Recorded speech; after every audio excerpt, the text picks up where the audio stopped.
First of all, thank you for taking the time to interview me. For me to interview you. Happy, Tucker. Good to see you. All right, I'll start off with why did you choose to become a journalist?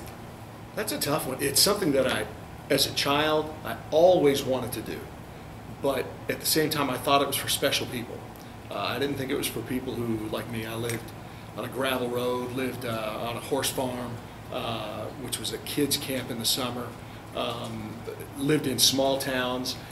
So I was always really fascinated by the job, being able to find out what's going on and then be the first one to tell people about it. I love that. I love that thought. But when I went to college, I actually went to college for something else because I thought, well, I can't do it. You know, I'm not capable of being on TV and doing that. So I went to college thinking I'd be a psychiatrist or an FBI agent, something like that. But then my freshman year in college, on Christmas break, I went home to northern Minnesota and got to do a community access girls high school basketball game, play-by-play. Somebody asked me to help them out and do that. And boom, that was it. I knew this is something that I really wanted to do, but still at that time, I didn't think I would do TV. I still thought TV was too special. It's kind of weird how that is. But what I did, and I'm not recommending this for anybody else, this is not a good idea. I dropped out of college and went straight to a radio broadcasting school to learn how to do the stuff on the radio. And so, still thinking I couldn't do TV, but I wanted to get into broadcasting. I figured at least I can have a blast and love life doing radio. So that's what I started.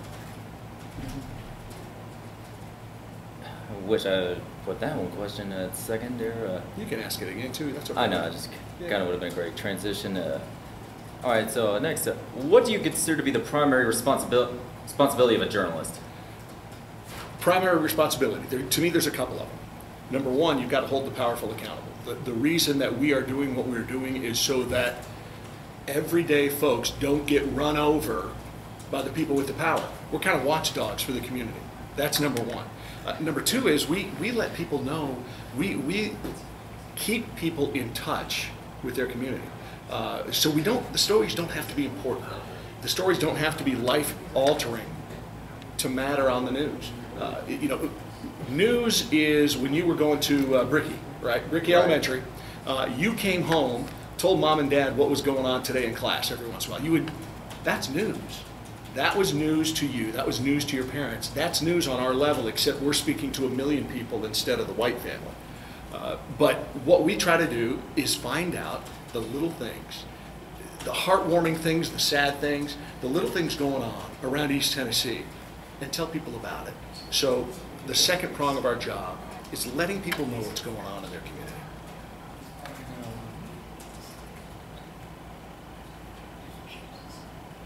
All right, here's a perfect way to transition to what you first said there. Why are some journalists unwilling to hold a public official to the fire for anything he or she has said or done in office? It's hard.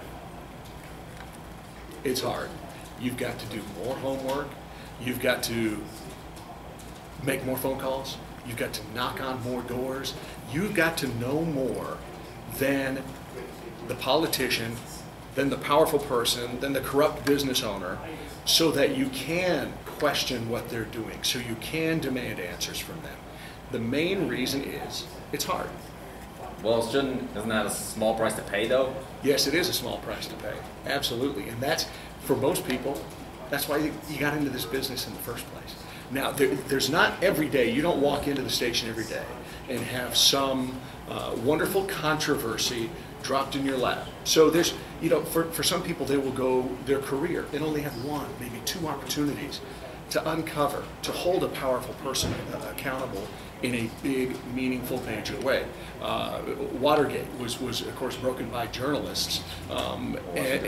Yes, and that's a once in a lifetime, twice in a lifetime thing for most people. If they didn't do it, the powerful would be running unaccountable. So it's crucial that we have people in this business who are willing to get dirty, who are willing to work hard, who are willing to crack stories open through hard work, but not everybody's willing to do that. I mean, if you're not even willing to do it, is there even a point to being a journalist? There's probably other reasons that people like doing this job. It's most days you go to work, You do your job, you go home, and you leave work at home. There's a lot of businesses where, a lot of industries, where you're back at home again after being at work for 8, 10, 12, 14 hours in a day. And then while you're at home, you're trying to fix work problems. That does happen. So some people, in this business too, but in this business, because the newscast ends at 11:30, a lot of times you go home with a clean slate, you come in the next morning with a clean slate, and you're allowed to live a life at home and not think about work all the time at home. So that's one of the attractive things of this business. But if you're getting back to what you're talking about, and you want to be a hard-nosed, old-school journalist, you're going to live this. This job will be your life, and you have to have a passion in order to do it right. Couldn't have said it better. All right, what difference, if any, is there between reporting news on radio and reporting news on television? You know, I've done both quite a bit. I've worked in radio for probably 8 or 9 years I've been in 32 years now in broadcasting. 8 or 9 of those, radio was involved. For the first year, it was exclusively radio. You know, with radio, most radio actual newscasts are shorter. You're getting a couple of bullet points. In TV, a lot of times you have, where in radio you'll have 15 to 30 seconds perhaps to do a story. That's a full story in a radio newscast in a typical local station. 15 seconds, 20, maybe 30. TV, a full TV story is 2.5 minutes. So you got that much more time. But then compared to online now, or newspaper, you could... newspaper? Yeah, I still, but I know what you mean. But online, you can do a whole lot more. So radio is it's the Twitter. Radio is the Twitter. TV is the Facebook, and then the newspaper would be online blogs or something like that. So breaking news, different story. Breaking news, you're going what we call wall to wall. That's a phrase that we'll use a lot. When we're going in a big breaking news story, we're cutting all commercials, we're covering up all programming, and we're just going to talk about this news story until there's a resolution. Same thing happens in radio. At that point, in radio, you need to paint the pictures more. In TV, you get to show the pictures more. And I think that's the biggest difference. In radio, you have to be able to do a better job of describing what the situation looks like so the listeners kind of can imagine what you're doing. In TV, we have the pictures to assist with that, so we can use those crucial words, seconds that it takes to say those words, to give a little more information instead of painting a picture. All right, now. What about the news business has changed the most since your first television broadcast? Goodness gracious. First one was in '84. We had no teleprompters. At that point, we weren't writing most of our stories. We were ripping off the AP wire, literally ripping it off because it would print out on a machine. Somebody already done most of the work. Somebody did that work. But then your job was to look, okay, we would rip off the National News Minute, right? Rip it off, read all the stories, put stars next to the ones that we wanted to put on the news that night. And then you read through it again. And if there was a sentence in there you didn't need, you would take a magic marker, you'd black it out. And then other than that, you'd kind of read this stuff that came off the wire. There was no social media, nothing, no social media, no worries at all about putting your stories online, putting your stories on the web. Thought never occurred to us. So the differences are huge. You made a mistake back then, there's a good chance the only people who will ever know about it are the few people that were watching that second. You make a mistake now, even if you're in the smallest TV market in America, everybody can see it. That's another big difference. It's a completely different world. And what's good is this world is going towards, this broadcasting world is going towards you.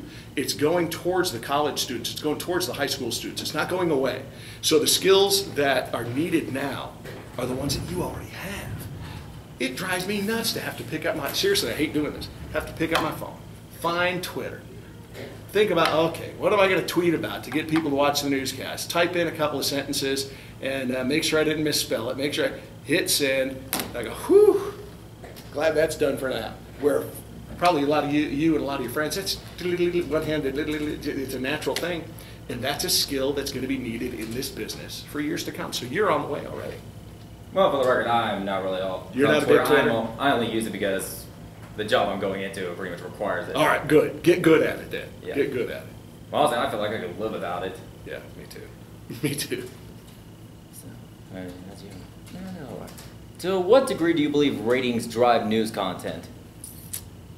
You know, I would say it's a balancing act, because a lot of when we're holding our meetings, trying to decide, or discussing it in the newsroom during the day, trying to decide what story we spend the most time on, what story are we going to actually devote one or two people to, that will then drive most of our newscasts that night. A lot of the thought goes into, number one, how important is this? Do people need to hear this? That's factor one. But number two is, do people care?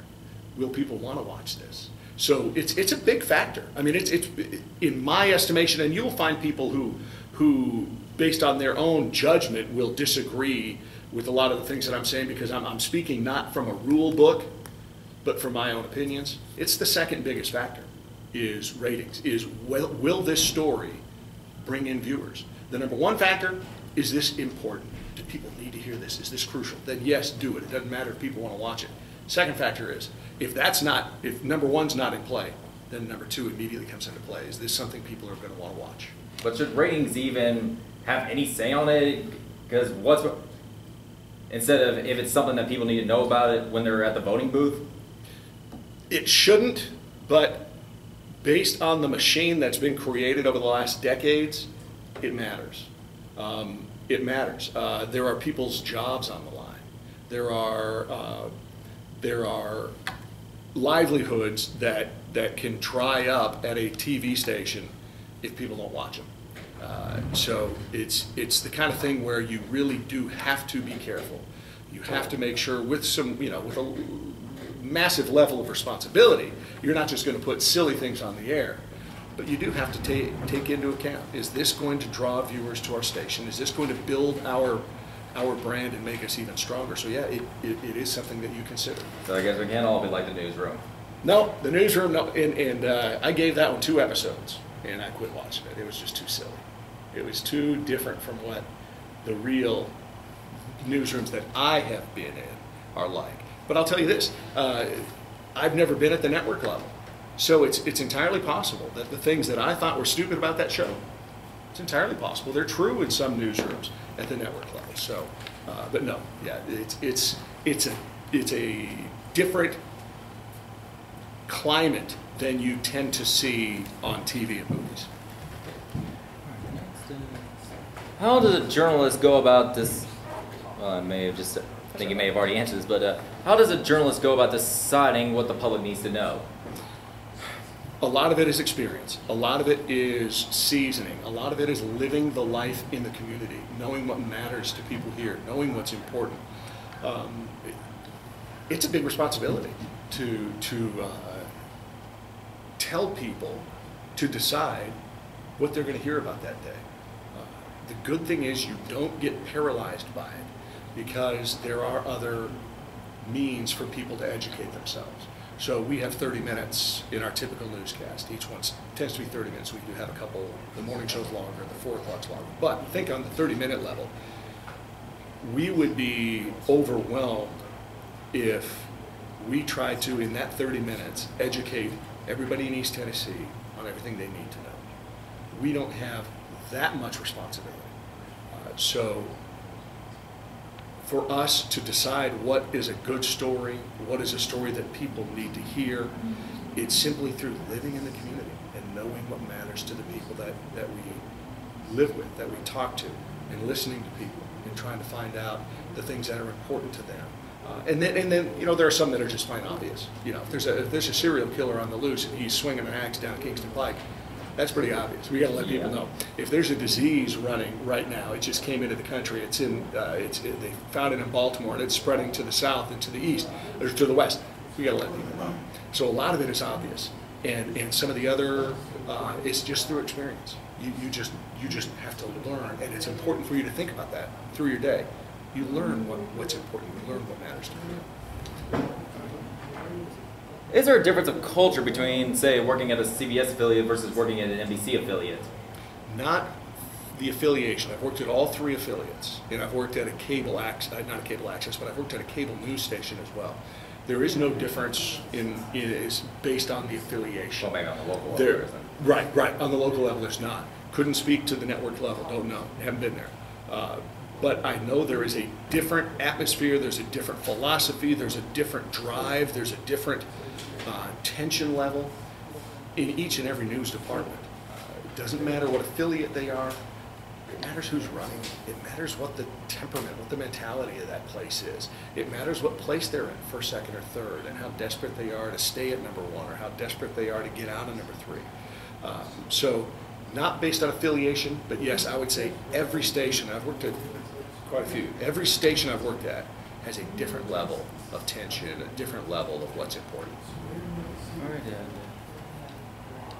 are there any constraints that being a journalist puts on expressing your beliefs and or values? Absolutely, yeah. I don't think 24, you want to talk about, going back to one of your earlier questions, what else has changed in the news business since I started? The 24-hour news networks have completely changed. And from my perspective, they've tarnished news. But from the viewer's perspective, to a degree agree with you on that. From the viewer's perspective, they're many times getting what they need and what they want. So it's not something I think needs to go away. But we shouldn't have an opinion. We shouldn't express our opinion. We should be as unbiased, as devoted as you may be to your church, as devoted as you may be to your political party, as devoted as you may be, speaking in experience from some of the other places I've worked, to your actual race. Your viewers should have no idea.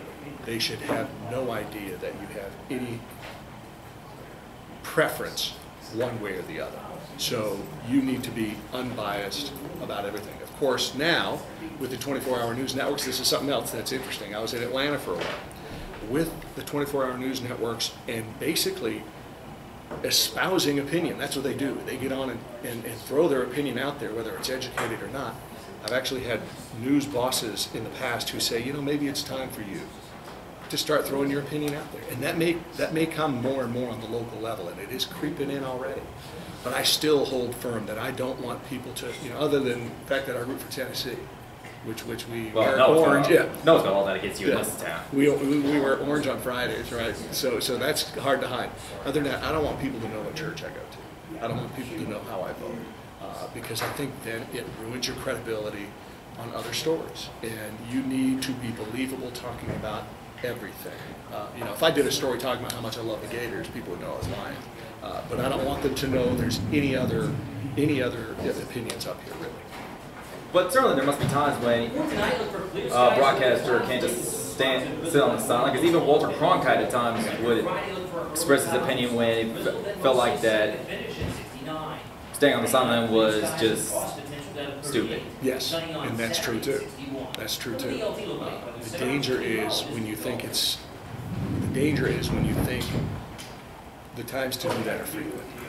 The times to do that are rare.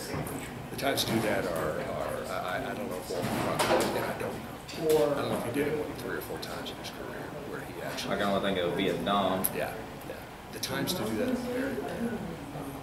And I'm not going to say it's wrong to do that because I've done that myself. But I think you just have to. Yeah, I think so. One of the big questions we always get is there a bias in the media? And I say, yes, absolutely. It's not a left wing, it's not a right wing bias. It's a bias based on that person, that producer, that writer, that reporter, that anchor. They all have they're people. They're people. They're going to have a bias one way or another. Yeah, so absolutely there's a bias in the media. But it's not necessarily one way. But yeah, the danger is thinking we're so important that people need to know everything that we think. That's a danger, especially with social media these days, where that's what we do these days. But yeah, I think your point is very intelligent in that yes, it does happen. You just got to really weigh it and make sure that this is the time. All right, final question. What advice would you give to someone like me who is considering this field? A couple of basics. It depends on where you are. If you're thinking about it, I will say yes, it's a good business.